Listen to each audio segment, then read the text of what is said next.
네, 선거 코앞으로 다가왔는데요. 선거 전략의 달인이시죠. 이영작 박사님 모셨습니다. 어서 오십시오. 네. 자, 지금 지난번에도 이제 김문수의 승리 전략에 대해서 말씀해 주셨는데 지금 이번에 계엄으로 인해서 두드러진 사회 현상이 2030을 비롯한 청장년들이 정치 무대에 나섰다고 그럴까요? 하여튼 이 민심 캐릭터의 큰 축을 담당하고 있습니다. 청장년이요. 여기 어떻게 효과적으로 분석하는 방법이 있을까요? 네. 저는 이제 물론 이제 정치에 관심을 가진 청장년들도 많고 뭐 일반적으로 청장년이 많은데 저는 청장년에 대한 김문수 전략이 무엇인가를 봐야 된다고 생각해요. 이 청장년은 청년 장년을 합치면은 사실 민주당 이재명을 지지하고 있어요. 전체적으로 20대에서 40대, 50대까지 전체를 보면. 그 저는 이제 전교조가 1999년에 합법화됐거든요. 네. 그 전교조 교육의 영향도 있고 특히 20, 30대는 있죠. 예. 40, 50대는 87 운동권 영향이 크지 않나 이런 생각을 해요. 그래서 20대 지금 뭐 20대, 30대, 20, 30대 남자들은 보수 우파 경향이 있어 보이는 건 사실이에요. 그런 여성들은 그렇지가 않아요. 네. 그래서 저는 2030 세대와 4050 세대에 대한 그 전략적 차이가 있어야 된다고 생각해요.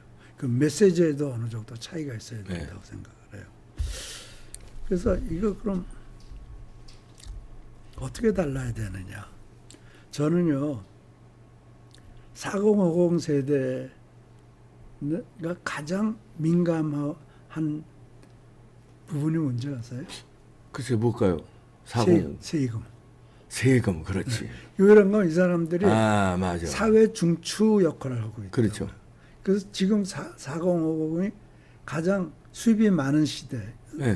이 사람들은 세금에 굉장히 민감합니다. 민감하죠. 네, 소득세.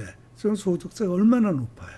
소득세만 있습니까? 네, 거기다가 그 종부세, 재산세, 뭐 그다음 건강. 거기다가 또 유산 그 상속세, 뭐 집 사고 팔 때 세금 이게 근데요 세금을 줄여주면 국채가 쌓인다, 국가 부채가 늘어난다. 좀 세금을 줄이면은 근데 그렇지 않아요. 당분간 쇼텀으로는 조금 줄어들겠죠. 많이 들지만 그러니까 부채가 많이 늘어나지만 장기적으로는 눈녹도 사라지더라고요. 그게 이제 레간이 그렇게 증명한 거거든요. 그래서 이 사람들이 가장 민감한 게 세금이에요.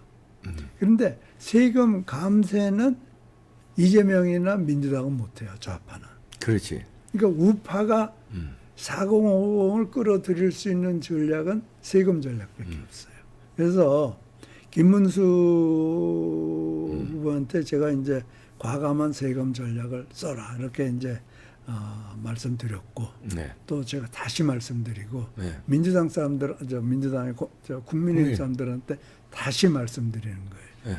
4050을 끌어들이는 거는 어떤 것도 소용없다. 그 세금밖에 없다. 세금을 내가 확실하게 해주겠습니다. 그러면 사람은요 돈에 끌려가게 돼 있는 거예요. 아 그러면요. 네. 내가 예를 들어서 지금 뭐예요? 그 매덕 넘어가면은 45%가 나는데 미국 37%거든요.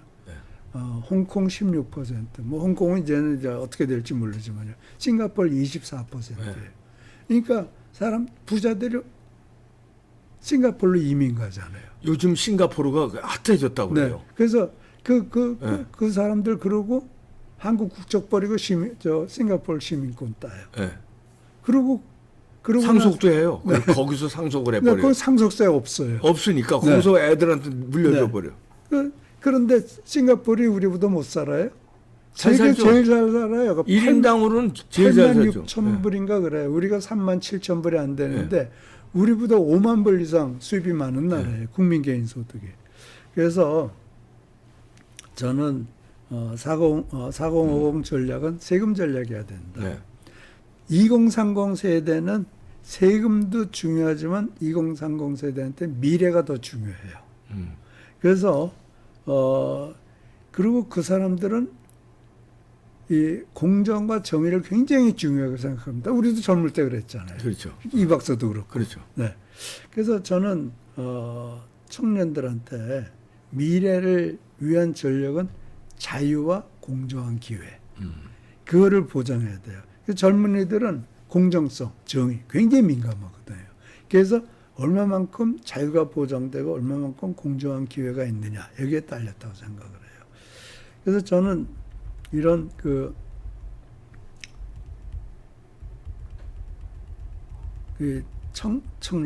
2030 세대를 위한 전략은 자유와 공정을 어떻게 만들어내느냐. 저는 이 자유와 공정을 위해서는 세 가지가 보장돼야 된다고 생각해요. 첫째가 안보고, 둘째가 안정된 정치고, 세 번째가 안정된 경제예요. 이러면은 저는 왜 이것이 중요한지를 이제 차례차례 설명해 드릴게요. 첫째 안보. 국방이 불안하고 우리가 항상 전쟁의 위협 속에 살면은 청년의 미래는 보장될 수 없어요. 지금 러시아하고 전쟁된 우크라이나 청년들은 우선 나라가 살아야 돼요. 그러니까 청년들이 참 힘들어요. 자기 미래를 볼 수가 없어요. 그러니까 막 지금은 병역 뭐라 그러죠? 기피도 하고 뭐 외국으로 나가려고 그러고 막 그런다고 그러잖아요. 근데요. 이 6.25를 이제 저도 거쳤고 우리 아버지도 거쳤고 근데 그러면서 우리는 좀 청년 미래를 얘기할 수 있지만 지금 우리 안보는 계속 위협을 받고 있다고요. 이런 상황에서 지금 보세요. 서해 바다에 중국 말투까지 받고 있잖아요. 그러게요.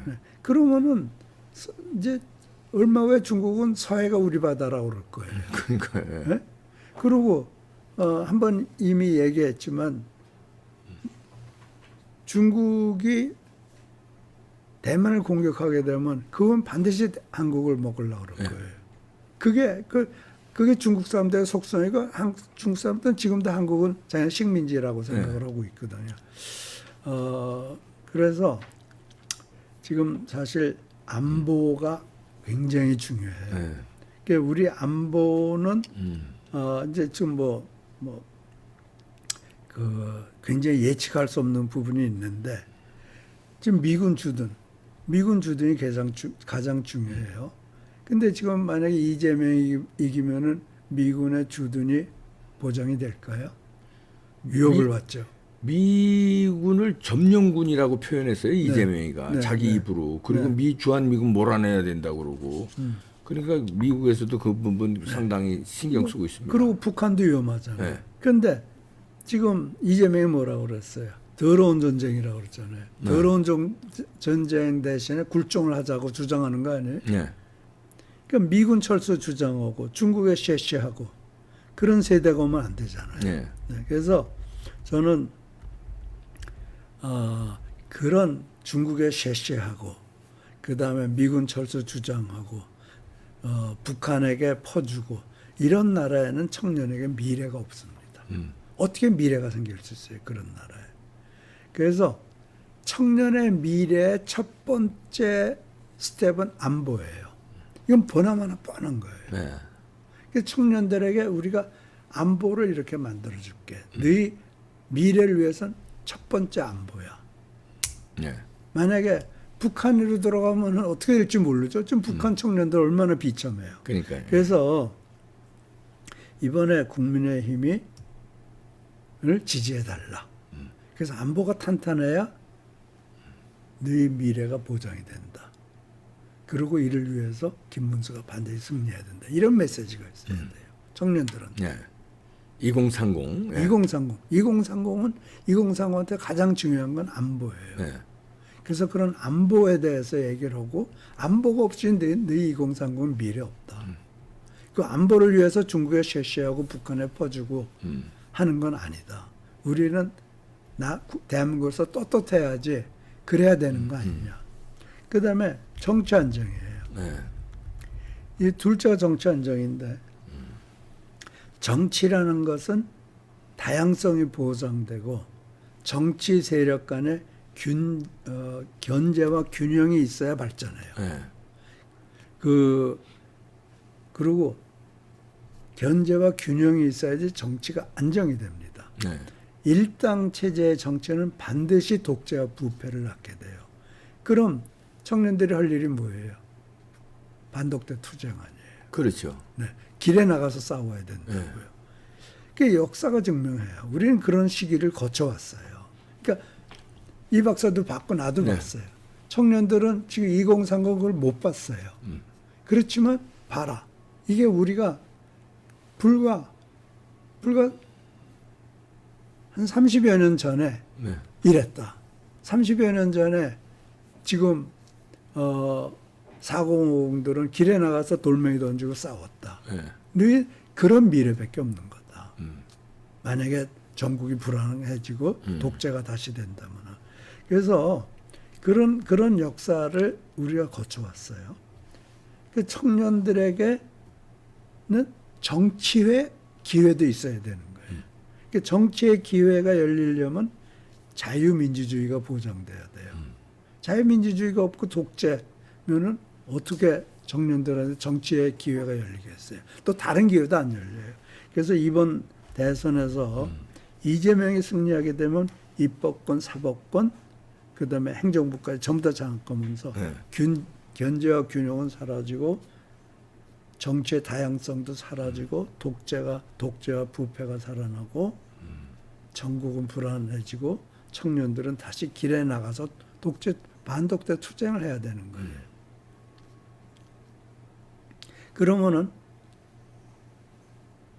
이재명이 이기면은 안보도 불안해지고 정치도 불안해지고 그럼 청년들의 미래는 없는 거예요. 어두워져요.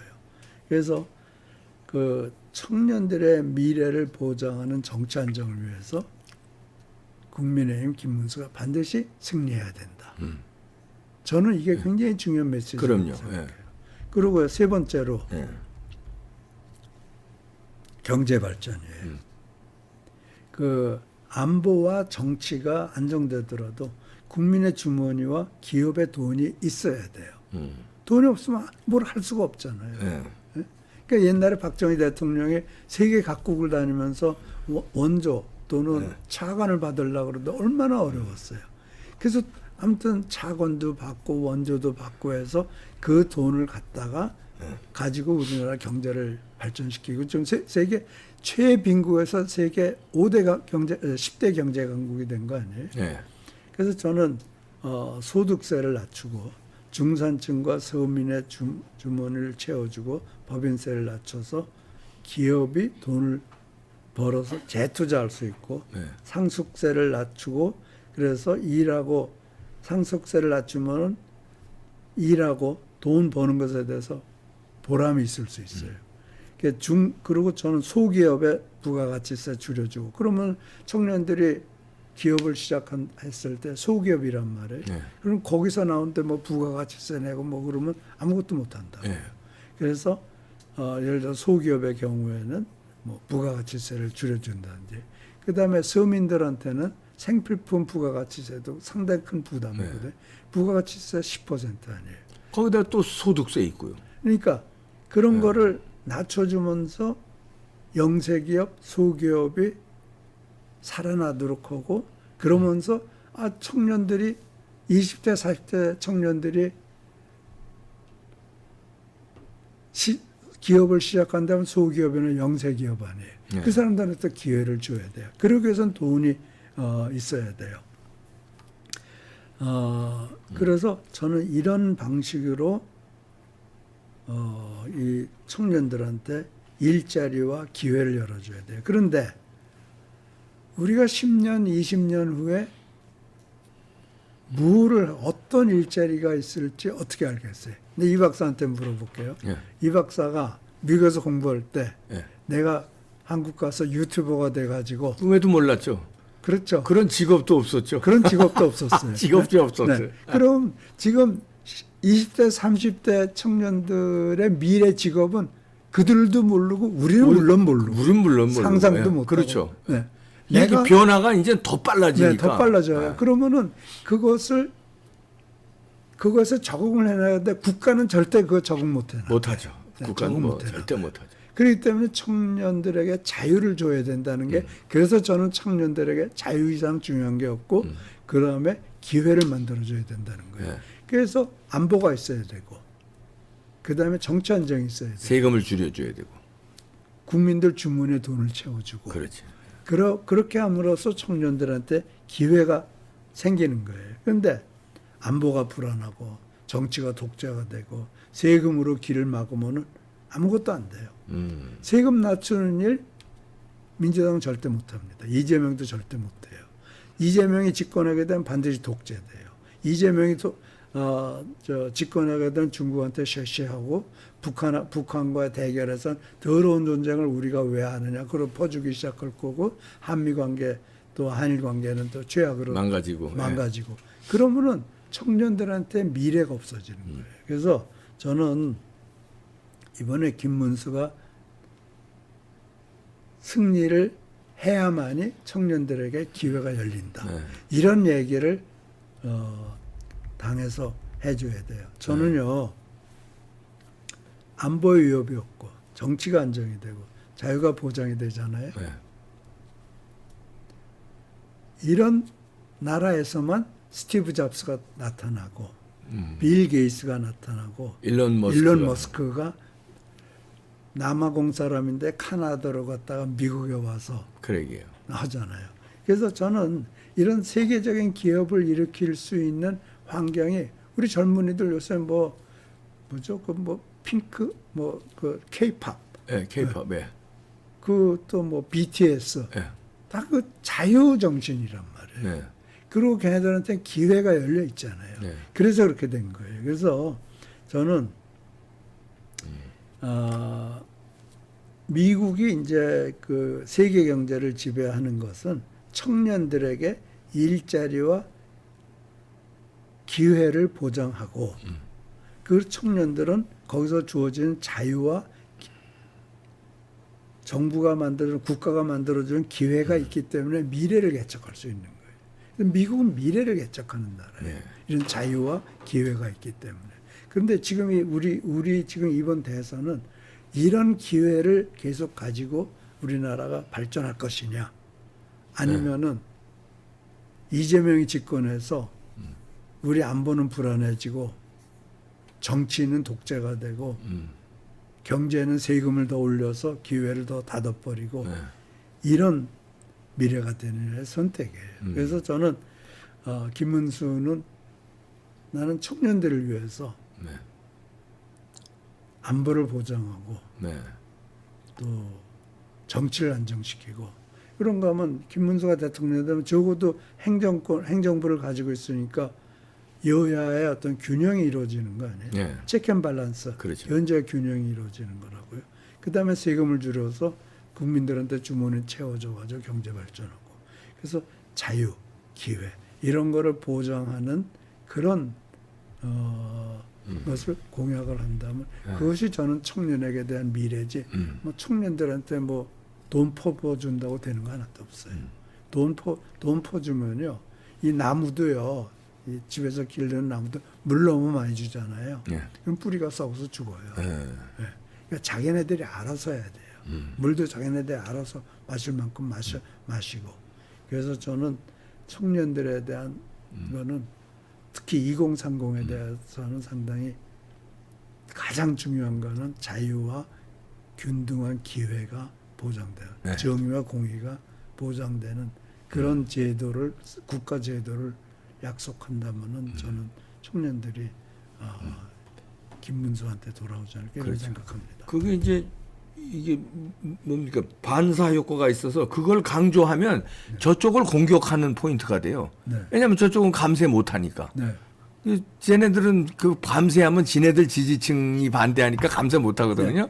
그러니까 여기서 감세를 주장하는 게 반대로 저쪽은 공격이 되니까 일석이조 아닙니까? 네. 그러니까 제가 첫째 안보, 정치 안정, 그 다음에 경제 발전.